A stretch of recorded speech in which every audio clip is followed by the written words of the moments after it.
So good afternoon सगळ्यांना. Project ब्रीजच्या या second lecture series मध्ये आजचं सेशन हे आपलं कोविड-19 ट्रायज अँड बेसिक मॅनेजमेंट आहे. आणि ते सेशन आपल्याला शिकवण्यासाठी आपल्याबरोबर आता डॉक्टर प्रशांत जोशी सर आहे. सर MD मेडिसिन आहे आणि क्लिनिकल एपिडेमिओलॉजी अँड बायोस्टॅटिस्टिक्स मध्ये MSc केलेला आहे. सर आता प्रोफेसर आणि HOD आहेत department of medicine AIIMS Nagpur, आणि ते आधी IGGMC नागपूर येथे एक्स प्रोफेसर आणि HOD मेडिसिन होते. सरांना 35 वर्षापेक्षा जास्त एक्सपिरियन्स आहे टीचिंगचा, आणि सर फिजिशियन कन्सल्टंट फिजिशियन सुद्धा आहे.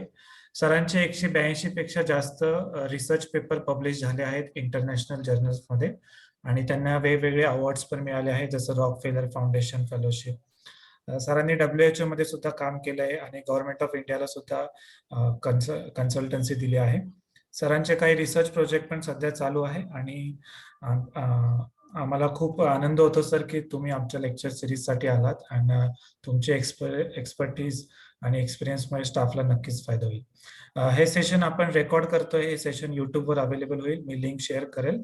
जर तुम्हाला काही क्वेश्चन असेल तर तुम्ही सरांना चॅट बॉक्समध्ये टाईप करून विचारू शकता, आणि किंवा सेशनच्या नंतर हँड रेस करून पण तुम्ही बोलू शकता.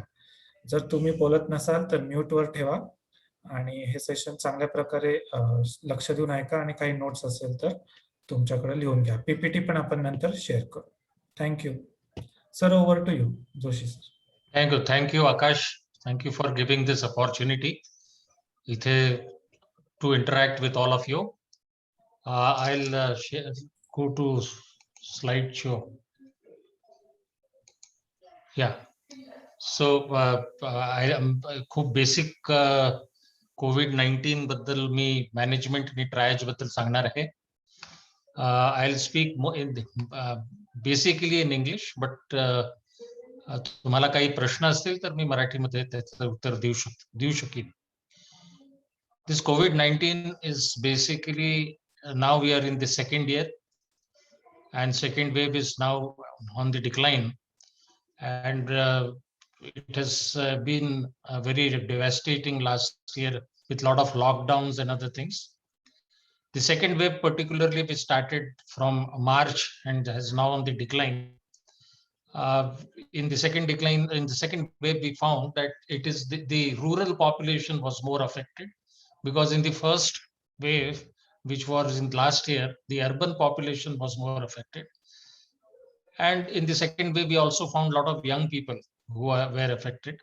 And a lot of mutant strains are now developing, and the Delta mutant was probably driving the second wave, which was probably 4 to 5 times more severe than the first wave. With this brief introduction, we'll go to COVID-19. Clinical spectrum, the clinical features of COVID-19 are very wide. They can range from asymptomatic, no complaints absolutely, who are RT-PCR positive for COVID, to being a very critical state, that we have mild uncomplicated cases where patients have only upper respiratory infection, fever, sore throat, vomiting, diarrhea, loss of smell and taste. Moderate case have infection has gone down into the lungs, and then we have a complicated pneumonia, more severe form of pneumonia that causing us more severe disease when the SpO2 has dropped to less than 90%, and some patients become critical, that they develop a severe complicated course COVID characterized by acute respiratory distress syndrome, sepsis, septic shock, and altered sensorium. Now you'll realize that majority of patients are asymptomatic or have mild disease. Nearly 80% of people require no treatment. They need not be hospitalized. They can be treated at home and recover of their own. So majority of people will be very mild cases, will not require any treatment. But a small fraction of patients will have about 20%, less than 20%, would need hospitalization, and mainly with underlying chronic illness, they will require hospitalization. Patients who have moderate disease would be hospitalized in the wards, and some patients, a small fraction, about less than 5%, of all affected patients would require intensive care treatment, and about 1 or 2% may die.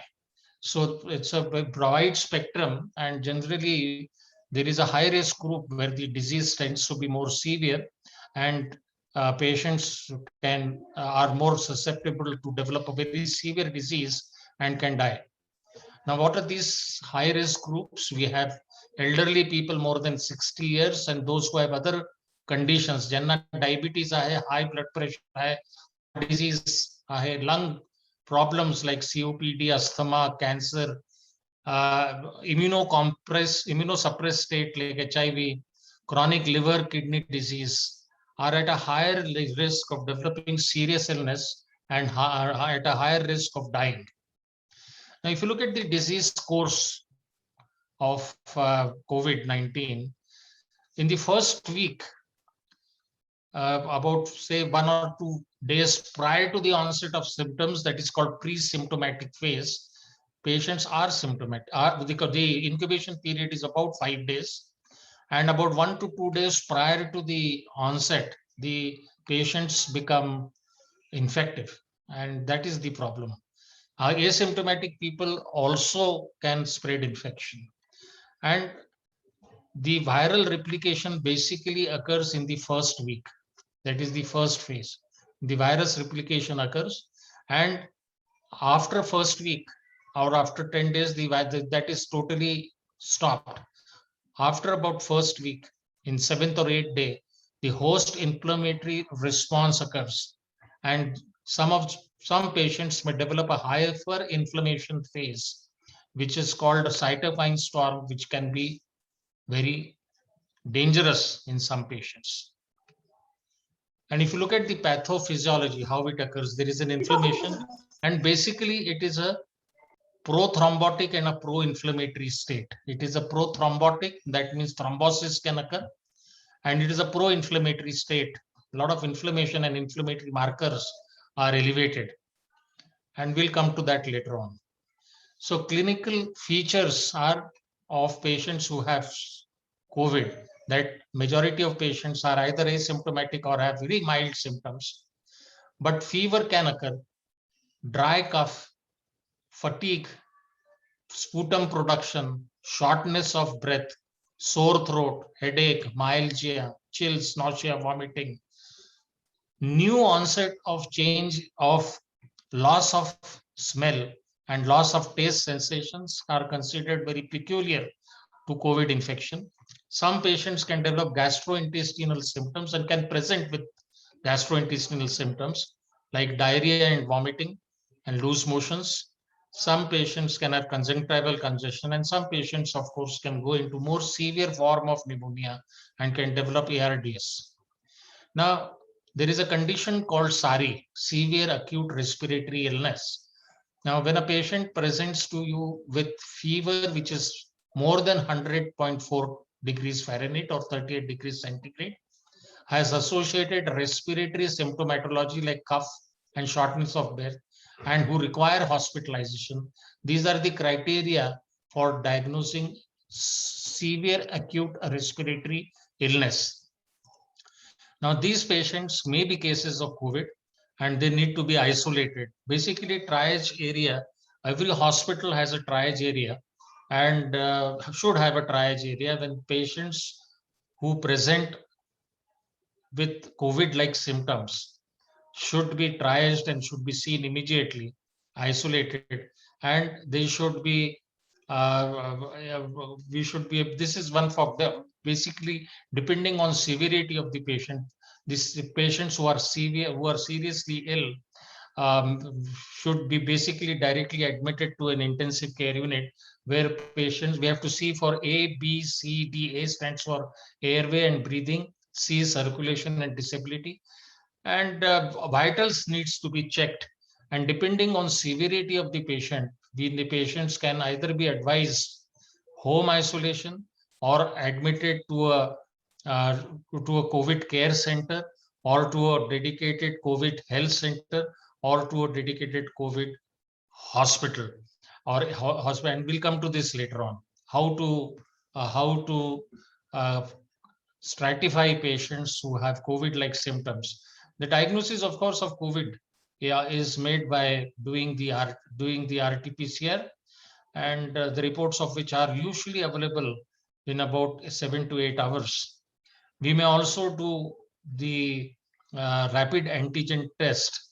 The problem of rapid antigen test is that it has a very low sensitivity, which means that there are many false negatives, which means patients who presents with symptoms and you do the rapid antigen test, it might be only 40% of the patients it will be positive. In the remaining 60% of patients of COVID, it will be negative, which is false negative.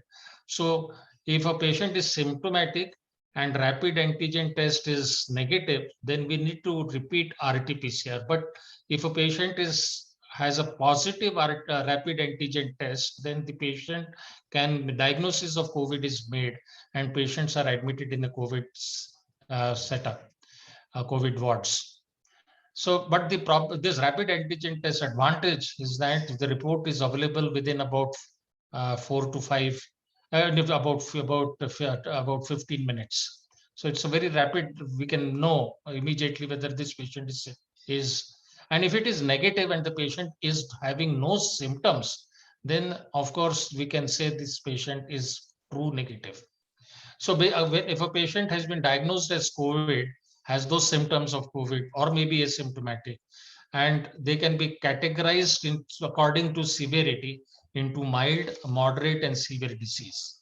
In mild disease is characterized by only upper respiratory tract infection symptoms, right? Upper respiratory symptoms without shortness of breath or hypoxia, and without shortness of breath, there is no hypoxia, SpO2 is maintained, or a moderate disease when any one of these following is present. When the patient develops hypoxia, the SpO2 is less than 93% or equal to 93%, and the respiratory rate is more than or equal to 24 per minute. And a severe disease when the respiratory rate is more than 30 per minute and the SpO2 is less than 90% on the room air. So this is how you can categorize patients into mild, moderate, and severe. Now, this is how you can triage these patients. Patients who have in the mild category are basically admitted in a COVID care center or in a or they are home isolated. Now, who should go in for home isolation and who is going to? I'll come to that in my next slide. Patients who are in the moderate category are basically admitted in dedicated COVID health center, and patients in severe category, those who have severe pneumonia, severe hypoxia, and who have acute respiratory distress syndrome, septic shock. This is a severe category, more severe hypoxia is present. These are patients are admitted in dedicated COVID hospital. But there is also a condition called SARI, which is severe acute respiratory illness, which I have just mentioned, where the report of the patient is not available. In that situation, there should be a separate SARI ward, which is where the patient is admitted, because patients of SARI may be desaturating and may require hospitalization. And immediately a throat swab is taken. Swab is taken for RT-PCR, and till such report is available, these patients are admitted in a SARI ward. SARI ward does not contain COVID positive patients, are not admitted in a SARI ward. And after the report comes, if it is negative, they can be continued to be managed there. If it is positive, then the patient is admitted to a COVID positive ward. Now, what is mild disease? A mild disease, I'll repeat again, patients have only upper respiratory symptoms. They have sore throat, cough, and they may have fever or mild fever, or fever may not be present. But definitely there is no hypoxia, SpO2 is more than 94%. There is no shortness of breath, and there may be some malaise, headache. And these are categorized as mild cases. Now, where should mild cases be isolated? They can be isolated at home, and or they can be hospitalized in a COVID care center. Now, one should realize that nearly in India and in our city of Pune or in Nagpur, we find that many patients do not have facility of home isolation because they live in slums, or in one room there are about, or two rooms there are about 7 or 8 family members staying. In that situation, it is not possible to do home isolation, and these patients therefore need to be hospitalized in a COVID care center where they can be isolated. One of the most important things, as soon as a patient develops any symptoms which are suggestive of COVID, they should be immediately isolated. Why this should be done is that patients may spread the infection. One of the reasons why the pandemic took a severe turn is people neglected mild symptoms of sore throat and cough and mild fever, continued to roam about in the city and mingle with people and spread the disease. So one of the most important features of COVID is of, and a public health message is that you have to, that patients who develop any symptoms which are suggestive of COVID, they should immediately isolate. That's the first thing which need to be done. Where the isolation has to be done, either at home or in a COVID care center. In a patient who has comorbidities, that is those patients who are elderly, who have uncontrolled hypertension, who have diabetes, or those who are immunocompromised patients, like those who are suffering from HIV, or patients who have chronic lung, liver, kidney disease, or have had a heart attack or a paralytic stroke. These patients who have comorbidities require management of their comorbidities many times, and therefore it is advisable that these patients are admitted to a COVID care center and not home isolated. But patients who are young, who do not have comorbidities, and who have facility of home isolation, that means they have a separate room and a separate attached toilet where they can be isolated, they should be home isolated, mild cases. And whereas those patients who do not have these facilities should be admitted to a COVID care center. This is called triaging. Now, what is to be done in home isolation? Patients should take care of contact and droplet precautions, strict hand hygiene, maintain adequate social distance between other people, other members of the family, and they should wash their hands frequently, and basically use a separate toilet and a separate eating utensils. And what management has to be given to them, they should be drinking lots of water, they should be well hydrated, they can take paracetamol for their pain as well as for their fever, they can take anti-cough syrups. So symptomatic management is done, and they should always be in contact with the treating physician.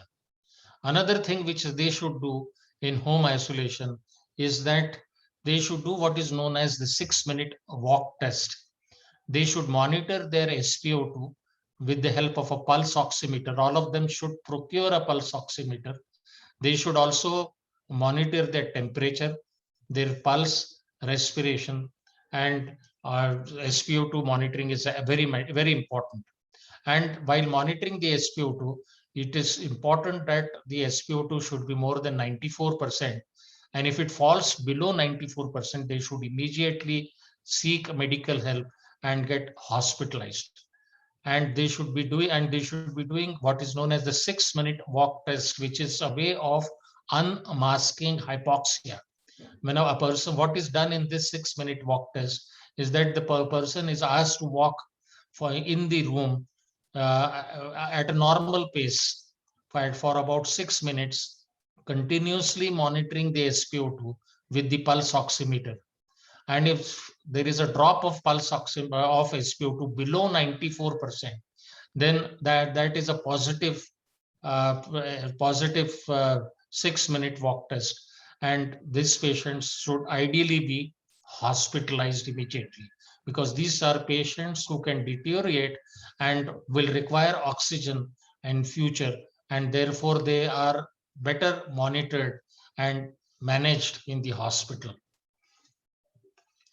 And patients should be told to seek immediate medical attention if there is difficulty in breathing, if there is high-grade fever, cough, particularly if lasting more than 5 days. A patient has a high-grade fever lasting more than 5 days, a patient should seek immediate medical attention, call the doctor, and then further investigations need to be done. There should be a low threshold for those with high risk features, that is, those who have comorbid conditions, and peripheral oxygen saturation, that means monitoring the SpO2 with the help of pulse oximeter should be done frequently, about 4 to 5 times 6-minute walk test should be done. According to national guidelines, ivermectin is prescribed, but this is not a useful antiviral drug to be useful in clinical trials. The national guidelines mention the use of inhaled budesonide. Budesonide is a steroid which is in the inhaled form.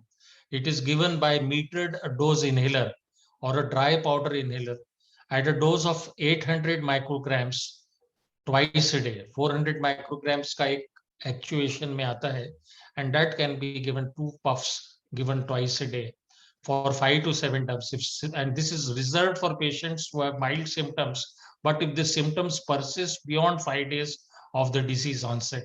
Again, the evidence is not very strong for this, but these are the national guidelines. But it is very important to understand that systemic steroids, that is steroids in either in the oral form or in the injectable form, should not be used in patients who have mild disease. This is a very important message that steroids should not be used in a patient who are maintaining SpO2 of more than 94% at room air. So another important feature, see, if you see the government of Maharashtra guidelines, they advocate the use of favipiravir. Now they also advocate the use of antibiotics, but these have no evidence. Favipiravir, though has been advocated by government of Maharashtra, is not advocated by the ICMR or the national guide or the AIMS Delhi guidelines. And basically they should not be, it is because the evidence that favipiravir is useful is not present, and therefore national guidelines do not advocate the use of favipiravir. Government of Maharashtra has allowed the use of favipiravir in the dose of 1800 milligrams given twice a day for first day, then 800 milligrams twice a day for another 7 to 14 days can be given, but this has no evidence that it helps. Government of Maharashtra guidelines unfortunately advocate the use of doxycycline in patients of mild disease, but again no evidence and should not be used. And basically in patients with mild disease, if this is a viral disease, antibiotics are used for bacterial disease, and therefore these antibiotics have no role in a mild disease. Similarly, the number of tests which have been advocated by the national guidelines of ICMR and NAIMS are very minimal in mild cases. If a person is asymptomatic and has no comorbid condition, then practically no investigation has to be done. But if a patient is symptomatic with mild symptoms and has some comorbid conditions, then the patient can be advised to do the relevant investigations like CBC and CRP. And if a patient is a diabetic, blood sugar needs to be done. So very basic investigations have to be done, and not the long list of investigations which have been advocated by government of Maharashtra guidelines. They are not useful in patients. They're not indicated, and it's a wastage of both money as well as your resources when so many investigations are advocated, even in mild cases. The government of India and the AIMS guidelines do not advocate the extensive use of investigations in mild cases. Vitamin C, D, zinc, vitamin D 60,000, vitamin C 500 milligrams twice a day, zinc 50 milligrams have been advocated in patients with mild disease. Again, no evidence, but they help because it works as a placebo. Very important that in patients with mild disease, no CT scan needs to be done. Now, in a patient with mild disease, patient has only upper respiratory tract infection, has only sore throat. Infection has not reached these lungs, but it takes time before the infection can reach the lungs, or the virus can reach the lungs. And a CT scan, if it is done on mild cases on the first or second day, you will find it to be normal.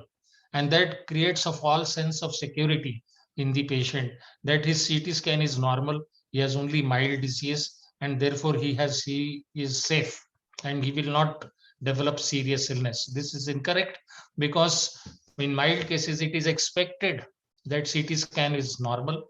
But what we are finding many times in the last wave, that CT scans were done on the first day. Not only CT scan was done on the first day, but was repeated practically every third or fourth day to see what is happening. This is totally unscientific and should not be done. CT scans are reserved for patients with moderate to severe disease, and if the condition of the patient is deteriorating. Therefore, CT scans do not advocate the use of CT scans for making a diagnosis of COVID or for seeing the severity of COVID. This use should be restricted. Two important messages for mild disease. One, do not use oral steroids or injectable steroids. That is totally unscientific. Overuse of steroids, we know, has now resulted in an pandemic of mucormycosis and is totally unscientific. And there is no evidence to suggest that steroids, if they're used in mild cases, are useful.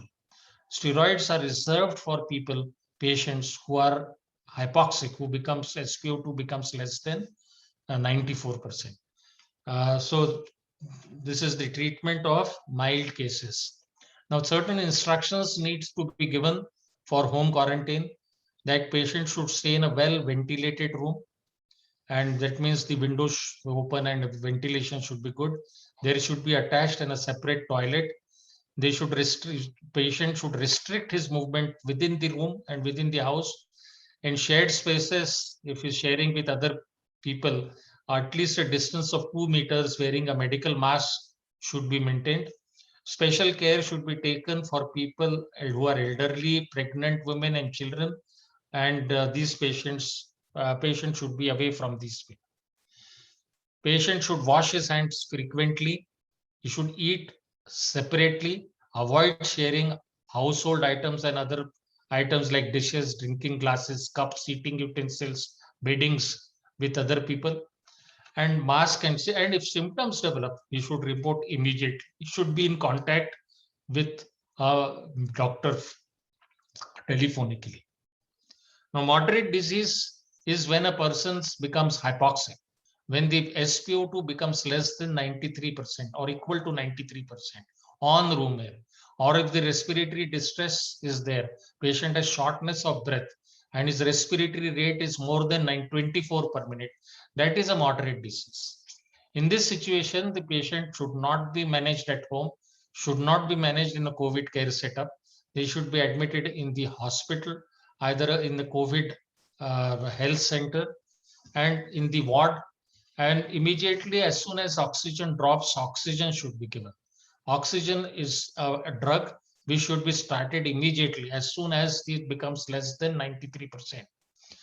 We have seen many patients reporting glazed, where as soon as home isolation was advised, patients took time and came late to the hospital with an SpO2 of nearly 40 or 50% for a long time, and these patients' chances of survival became very less. And therefore, it is important that patients whose SpO2 in home isolation, if the SpO2 drops below 93%, patient should get admitted in the ward hospital immediately, and immediately oxygen should be started. And the target SpO2 should be 94 plus minus 2%. That means from 92 to 96%. There is no use of making it 99% or 100%. That is no, and in patients who have chronic obstructive lung disease, we are happy with an SpO2 of 88 to 92%. The preferred device of oxygenation, I'll come to that subsequently when I talk about oxygen therapy. Awake proning is important. When a person becomes hypoxic, पेशंटला आपल्या पोटावर झोपायला सांगायला पाहिजे, म्हणजे त्याला prone position ज्याला म्हणतो आपण ते सांगायला हवी. पोटावर जर झोपले पालथं जर झोपले, प्रोन पोझिशन दिलं तर त्याचं ऑक्सिजन वाढतं. If a person is sitting, the oxygen SpO2 may be say about 90, but as soon as he becomes prone, पोटावर जर झोपला तर त्याचं ऑक्सिजनेशन इम्प्रूव्ह होतं. So it's a very important advice to be given to patients that they should sleep on their stomach. That means they should sleep in a prone position. पालथं झोपणं खूप आवश्यक आहे. ऑक्सिजन ज्यांना ऑक्सिजनची गरज आहे त्यांना जर प्रोन पोझिशन दिलं तर त्यांची ऑक्सिजनची रिक्वायरमेंट कमी होते. There are certain drugs which need to be started when a patient is in moderate disease. These are methylprednisone. The dose is 0.5 milligrams. So steroids now you can start not in patients who are maintaining oxygen more than SpO2 more than 94%. But it has to be started only when the SpO2 becomes less than 93%. We can give oral form or injectable form, injectable methylprednisone, or we can give dexamethasone. It is injectable methylprednisone dose is 0.5 to 1 milligram per kg in 2 divided doses, which basically comes to about 40 milligrams per day, or dexamethasone, which comes to about 6 milligrams per day in IV, or it can be given in oral form, and the duration is 5 to 10 days. And the patient can be started on oral, not necessarily injectable steroids. And another drug which have been shown, now why these steroids have been important is because there was a trial in UK which was called the recovery trial. That trial clearly showed that 6 milligrams of dexamethasone given intravenously for 10 days in patients whose SpO2 is less than 93%, their survival was better and they improved better. So it has a mortality benefit, and therefore steroids should be given. It's a game changer, but not in all patients, only in those patients whose SpO2 is less than 93%. And therefore, the same trial also showed that if steroids were given in mild cases who were maintaining SpO2 of more than 94%, then the outcomes were worse, which means that it is harmful if it is given in, because why the rationale is that steroid is an immunosuppressant agent, and during the first week, when the SpO2 is normal, the viral replication is occurring. Now, if you give steroids, what will happen is that the viral replication will increase, and that will further deteriorate the patient. And therefore, steroids have to be given only in those patients whose SpO2 is less than 93%. The second important drug which have been shown to improve survival and should be given to all patients whose SpO2 is less than 93% is anticoagulation. That means enoxaparin is a low molecular weight heparin. And because it is a prothrombotic state, we have to give antithrombotic agents, anticoagulation. And enoxaparin is a low molecular weight heparin. Dose is 0.5 milligrams per kg subcutaneously per day. The usual dose which we give is 40 milligrams per day. And if a patient has renal failure, then we can give an equivalent dose of unfractionated heparin, because in end-stage renal disease and severe renal failure with eGFR less than 30, low molecular weight heparin is contraindicated. But usually patients have normal function, and therefore enoxaparin 40 milligrams subcutaneously once a day is given to patients who have moderate disease to counter the prothrombotic state which patients of COVID have. What steroids do is helps to counter the pro-inflammatory state of COVID. Whereas what anticoagulation enoxaparin does is that it counters the prothrombotic state. Many patients of COVID develop coronary thrombosis and will develop thrombotic events. And these events can be prevented by giving enoxaparin, not only of or stroke, young heart attacks are seen, but also thrombophlebitis and phlebothrombosis is common, and pulmonary thromboembolism, which can be dangerous and have occurred in patients with COVID, and because of increased tendency to form thrombus and thrombosis. Pulmonary thromboembolism is one of the most important and dangerous complications which can occur with COVID. And therefore, to counter that, anticoagulation dose is 2.5 milligrams per kg is advocated. And in patients who are desaturating or admitted in the ward, clinical monitoring is very important. We have to monitor the oxygen requirement continuously. Hemodynamic instability, that means blood pressure, as a respiratory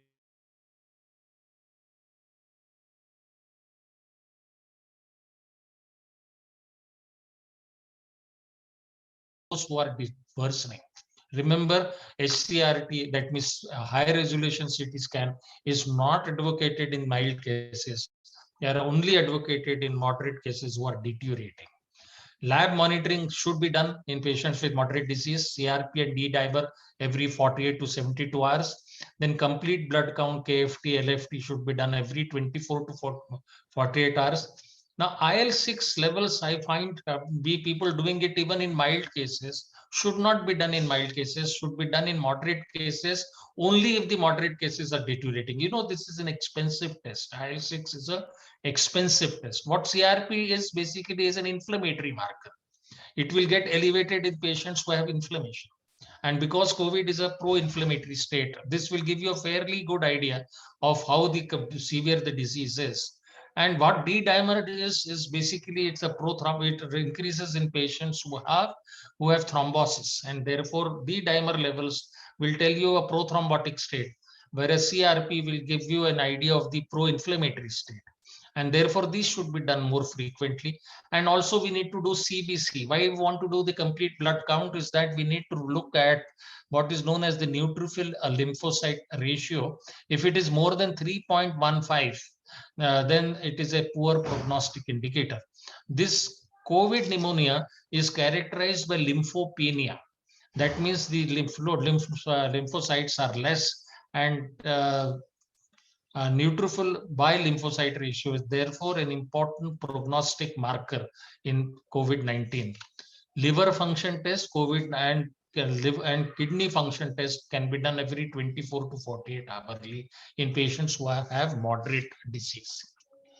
Now, in severe category, is characterized by SpO2 which is less than 90%, and they have signs of severe pneumonia and have a respiratory rate of more than 30 on. So this is severe category. Basically, severe category is managed in an intensive care unit, and where we need to do in patients, many times we need to do X-rays, HRCT. These are indicated in severe cases. But many times patients who have severe disease, very difficult to send the patient for HRCT because the patient is on high flow nasal oxygen, and it's very difficult to remove the oxygen when a CT scan is being done or shifting the patient shifting. But on bed X-rays can be done. And we also have to do other investigations like blood gas, arterial blood gas analysis, ABG, and which will help us in determining whether the patient has developed acute respiratory distress syndrome, which by definition is defined as a PaO2, that is partial arterial oxygen saturation, which is determined by arterial blood gas analysis, and the FiO2 ratio of less than 300 is less than 300 is how the definition of ERDs. And this, if it is between 200 to 300, it is mild. If it is between 100 to 200, it is moderate. And if it is less than severe, less than 100, this ratio of PF ratio or PaO2 by FiO2 ratio is less than 100, it is indicative of severe ERDS. Now, severe ERDS is a very severe form of respiratory failure, which is seen in patients of COVID pneumonia. And some patients go on to develop sepsis in the intensive care unit, which is basically a life-threatening organ dysfunction characterized by dysregulated, and there is organ dysfunction, which means the patient's altered consciousness, tachypnea, hypotension can occur, and these patients can develop increase in liver enzymes and kidney enzymes. Kidney markers like creatinine and other things may be a multi-system organ failure can occur. And a more severe form is septic shock when the patient develops hypotension. The mean arterial pressure is less than 65 millimeters of mercury, despite fluid resuscitation. Mean arterial pressure is basically is diastolic blood pressure plus 1/3 of pulse pressure. Pulse pressure is difference between systolic and diastolic blood pressure, and 1/3 of that plus the diastolic blood pressure. If it is, it should normally be more than 65 millimeters. If it is less than 65 millimeters of mercury, the patient is in septic shock. Now, in severe disease, as I've told you, we need patients to be admitted and care in intensive care unit. We have to start oxygen by giving non-invasive high flow nasal oxygen, non-invasive ventilation, other intubation or invasive ventilation, or putting the patient on a ventilator. By intubating the patient, it may be necessary, and using the conventional ARDS net protocol for ventilatory management, which I'll come to that subsequently. So in addition to that oxygen, we need to give steroids. Now, dose of steroids is slightly higher. Here in mild cases, we remember it was 0.5 milligram per kg in 2 divided doses. In severe cases, is 1 to 2 milligrams IV in 2 divided doses. That is the per day dose is 1 to 2 milligram per kg. This has to be given for a duration of 6 to 10 days. Anticoagulation, again, the dose is slightly more in severe, 0.5 milligram per kg. That was given once a day in moderate cases. It is given twice a day in severe disease. Supportive measures like maintaining IV fluids and diagnosis and treatment of septic shock, and serial X-rays, HRCTP done, and lab monitoring is more frequent in severely ill patients, where we need to do CRP and D-dimer every 24 to 48 hourly. And oxygen is a drug. It needs to be started immediately as soon as the person becomes hypoxic. This can be started by the nasal cannula. If the requirement is 2 to 6 liters, now we have oxygen concentrators available, which can deliver this at home also. Especially this was important when there was a shortage of beds and there was a shortage of oxygen. Now, this can the hospital when only 2 to 6 liters per minute of oxygen is needed. This can be given by a nasal cannula, very simple nasal cannula. If the requirement is more, from 6 to 10 liters per minute, this face mask, Hudson's face mask is used.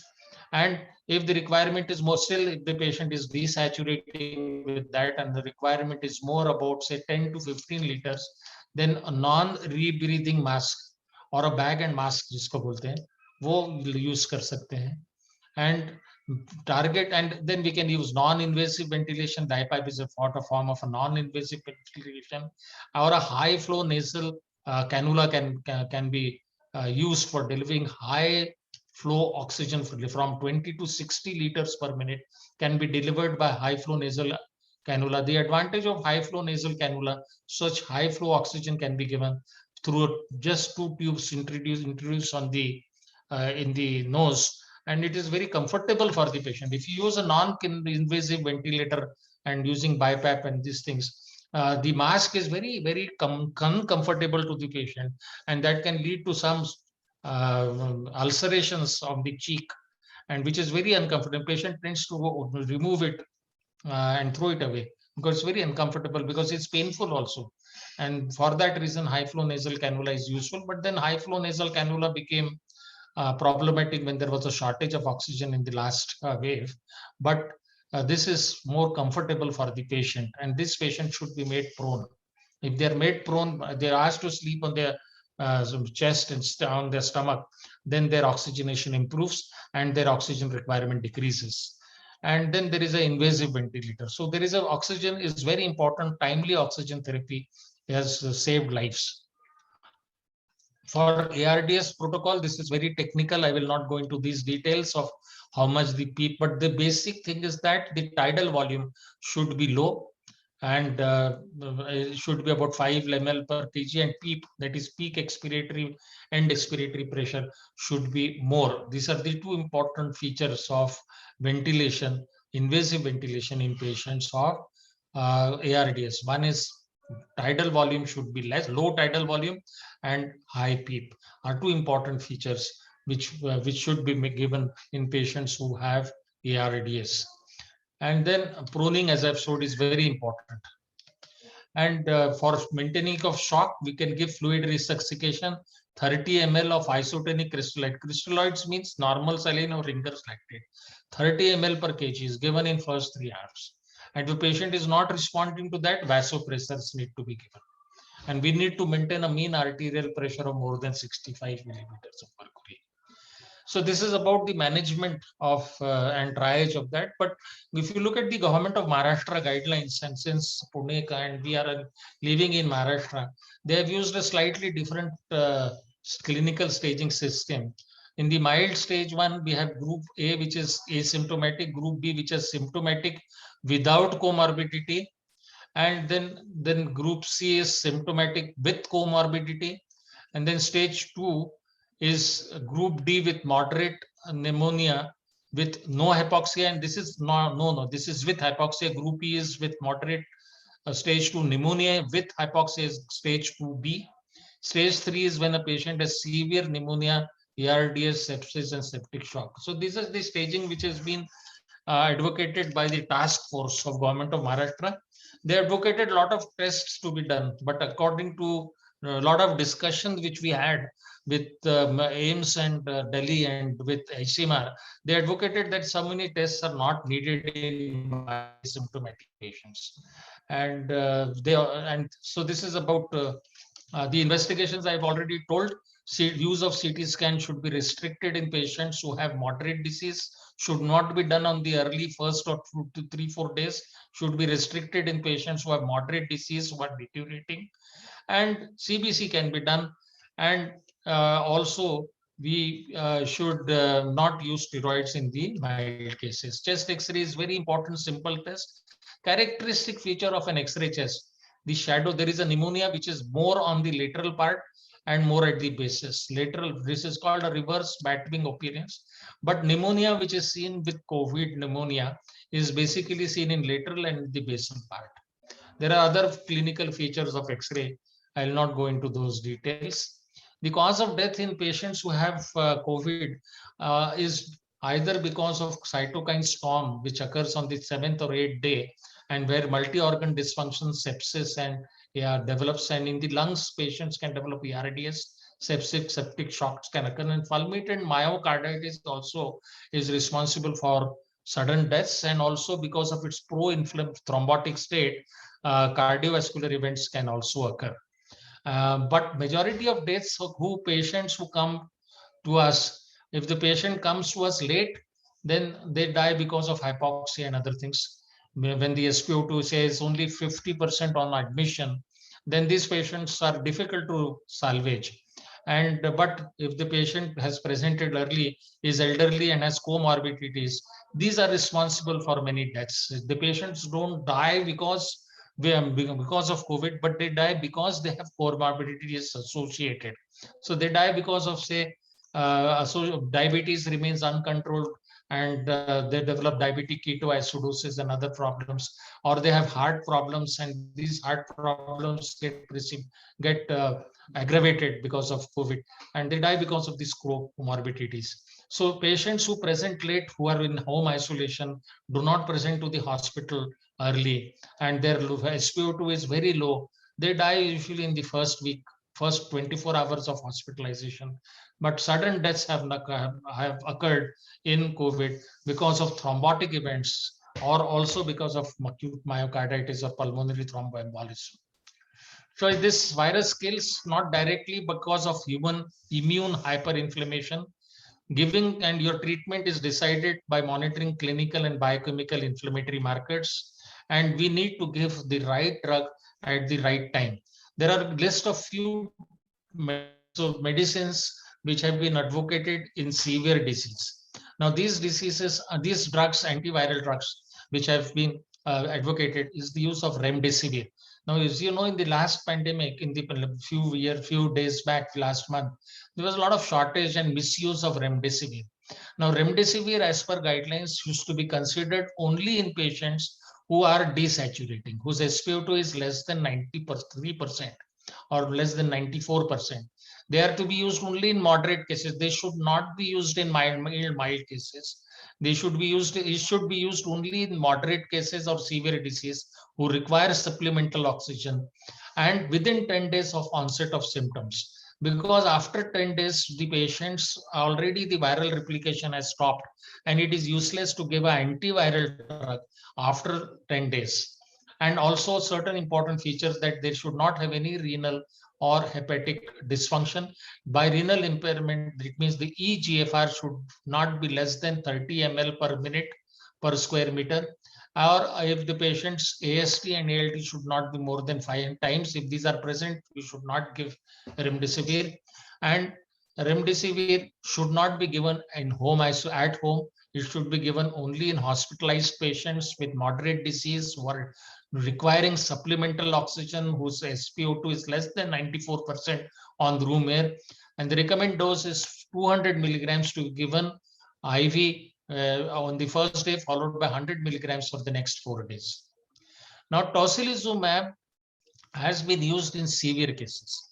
Now, there has been recently 2 clinical trials published in the Lancet and the New England Journal, the roadmap study and the recovery trial, which have shown that tocilizumab actually improves survival in a particular subset of patients, of severe patients. These patients, all the criteria should be met. This is an immunomodulator. This is not an antiviral drug. It is used in, it has other serious, it's a double-edged sword. And it can also precipitate infections because it can suppress immunity. And all of the following criteria are met: that is presence of severe disease, preferably within 24 to 48 hours of severe disease after being admitted in intensive care unit.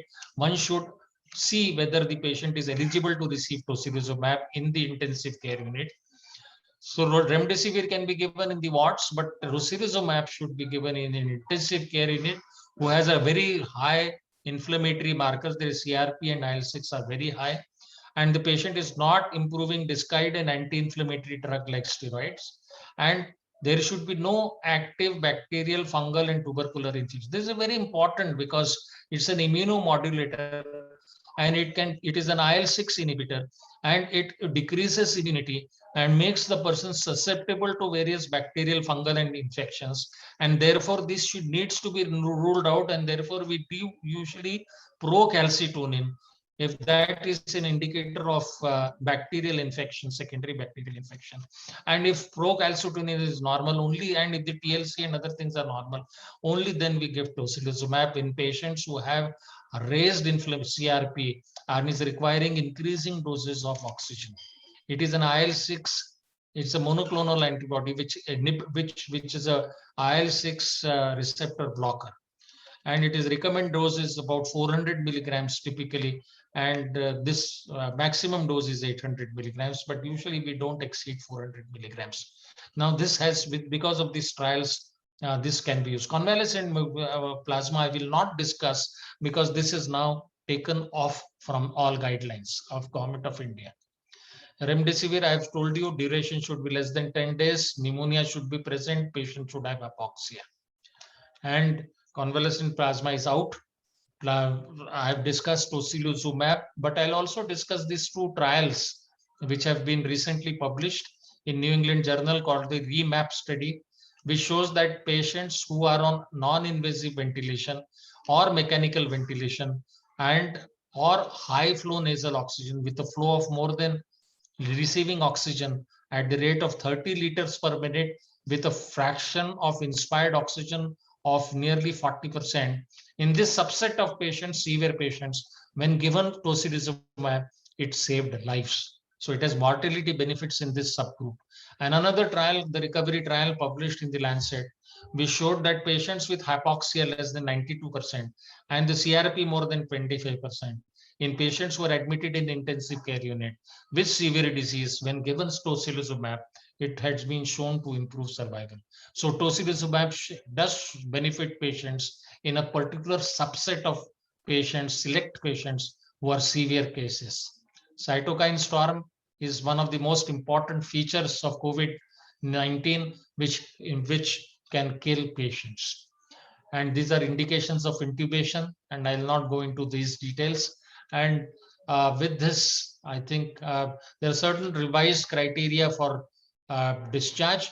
One important message is that there is no need to do a repeat RT-PCR after 10 days before discharge in patients who have mild to moderate disease. But in patients with severe disease who are ventilated, it is important that they should be tested once by RT-PCR after resolution of symptoms before they are discharged. So this is all I need to say. And if there are any questions, काही प्रश्न असतील तर मी त्यांना त्यांचे उत्तर देण्यास इच्छुक आहे. This is all I need to say, and I'll stop here. Thank you very much for patiently. Thank you doctor Joshi sir, खूप छान लेक्चर होतं. सिस्टर्स, डॉक्टर्स, तुम्हाला काही प्रश्न असेल तर तुम्ही विचारू शकता सरांना. मराठीमध्ये विचारलं तरी चालेल. मला एवढं विचारायचं होतं की मी इंग्लिशमध्ये बोललो, पण मी हळू बोललो आणि मला असं वाटतं की यांना समजलं असेल. मराठीमध्ये माझा थोडं कठीण वाटत होतं बोलणं. Sisters, doctors, please ask question. तुम्हाला काही प्रश्न असतील, काही डाऊट्स असतील, तुम्ही विचारू शकता. मराठीमध्ये विचारलं तरी चालेल. हॅलो हॅलो हॅलो हा, बोला. हा सर, मी डॉक्टर काशीद बोलतोय. सर, हे लो मॉलिक्युलर वेट हेपॅरिन किती दिवस द्यायचं? हा, मॉलिक्युलर वेट, हा, लो मॉलिक्युलर वेट हेपॅरिन नॉर्मली आम्ही 10 दिवस देतो. पण जर पेशंट इम्प्रूव्ह झाला मॉडरेट केस मध्ये आणि जर इम्प्रूव्ह झाला तर मग त्याच्यात आणि त्याच्यात डी डायमर जर नॉर्मल असेल आणि जर पेशंट इम्प्रूव्ह झाला तर तेव्हा ते त्याच्या आधी पण लो मॉलिक्युलर वेट हेपॅरिन बंद करता येईल. ठीक आहे, थँक्यू.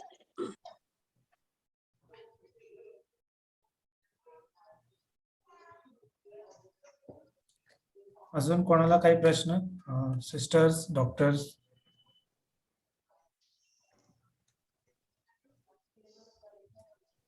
Hello sir. बोला. सर, मला प्रश्न सर विचारायचा. आपण म्हटलं की कोमॉर्बिडिटी वाले पेशंट जे आहेत त्यांना आपल्याला DCCS मध्ये ऍडमिट करायचे, DCHC मध्ये, आणि मॉनिटरिंग करायचे. तर मॉनिटरिंगची फ्रिक्वेन्सी काय असायला पाहिजे आणि ते कुणी करायचे?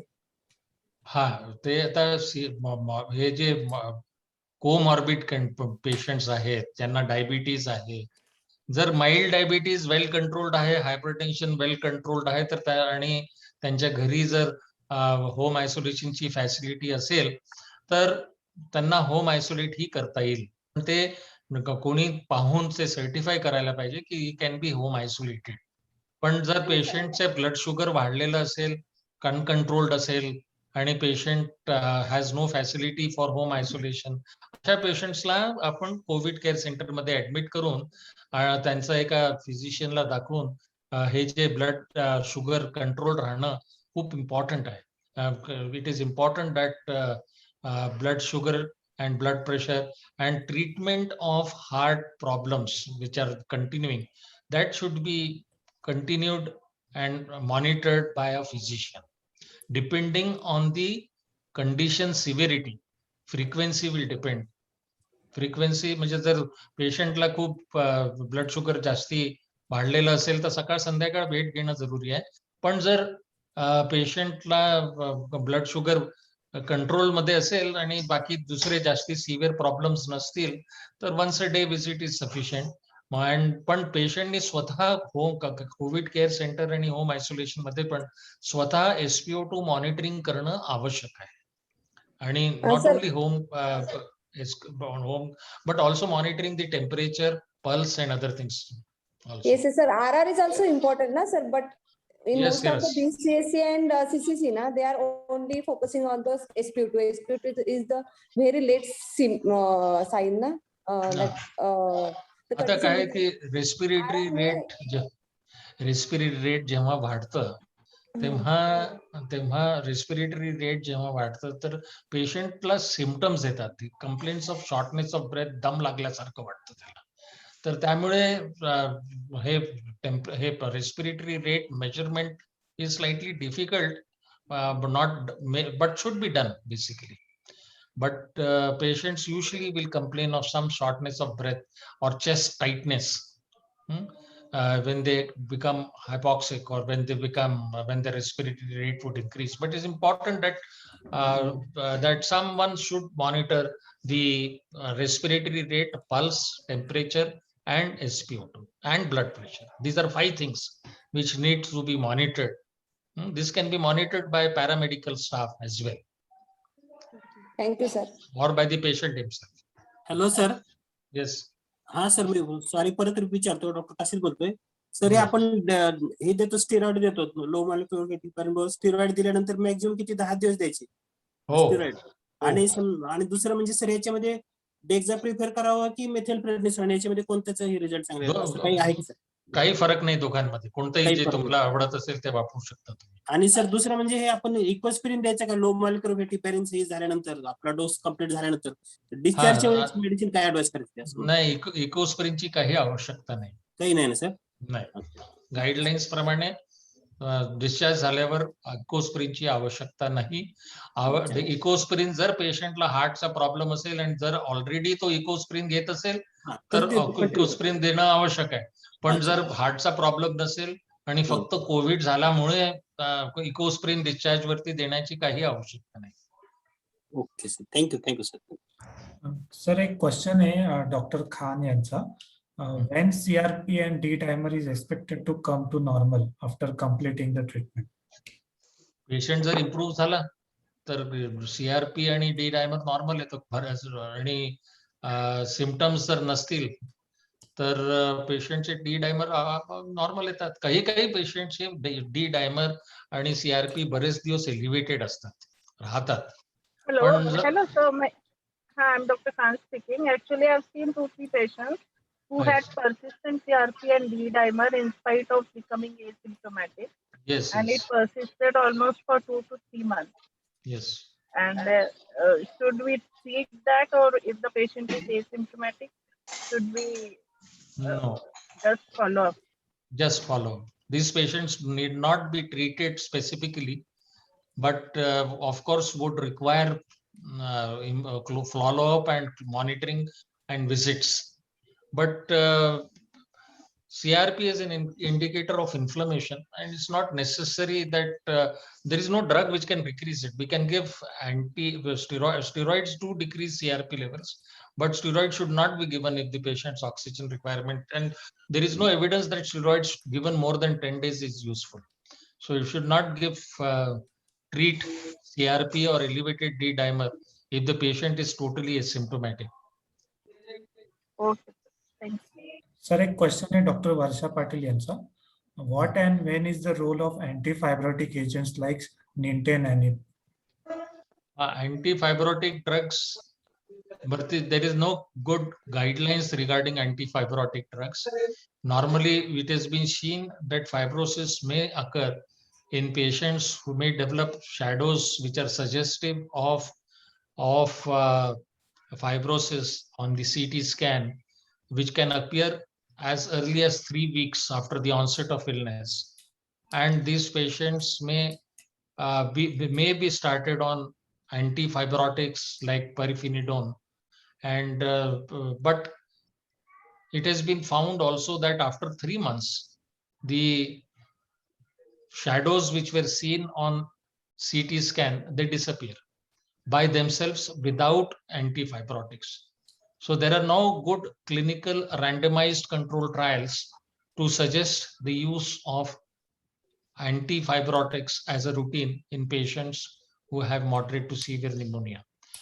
And therefore it is not whatever we feel it's okay, but normally if you see the guidelines, they don't advocate the use of antifibrotics routinely in patients of COVID who are recovering and who are asymptomatic.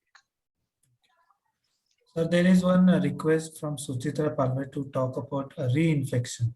If you can Reinfection is now by definition, if you say a patient who has already suffered from COVID develops again COVID pneumonia after 102 days, that is called reinfection. Now, reinfection can occur in patients when we have seen many cases of reinfection. See, there is reinfection can occur because the antibody response which the patient has developed after the first infection would have waned or would not have been adequate enough to prevent the subsequent infection. So you may develop either infection with the same strain because the antibodies have not developed, or even if the antibodies have developed, they have waned off, and the patient are still susceptible to develop infection by a mutant strain. So a person who has the wild virus, which was the first virus isolated in Wuhan, in the first infection, and subsequently has developed a Delta infection or Delta plus infection, mutant strain, it is possible to have reinfection. But these cases are extremely rare. It is not routine. It's not very routinely to see patients getting reinfected. Sir एक Hello, sir. Question sir एक last question विचारतो. Sir आपण ह्याच्यामध्ये diabetic असेल, Covid positive आहे, diabetic आहे, त्याच्यामध्ये आपण स्टेरॉइड देतो.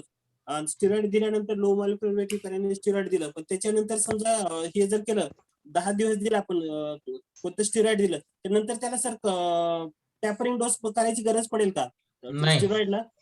नाही 10 दिवस जर दिलं तर अब्रप्टली बंद करता येतं. काही प्रॉब्लेम नाही. इतका जास्ती हाय डोस नाही देऊन राहिलो आपण, आणि खूप दिवस नाही देऊन राहिलो. तर इतका आवश्यक नाही टेपरिंग डोस आपण देतो तेव्हा हाय डोस देतो. इथे आपण खूप we are not using very high dose. 6 milligrams of dexamethasone जर देऊन राहिले 10 दिवसाच्या वर नाही गेले तुम्ही, तर अब्रप्टली बंद केलं तरी काही हरकत नाही. Okay sir, thank you sir.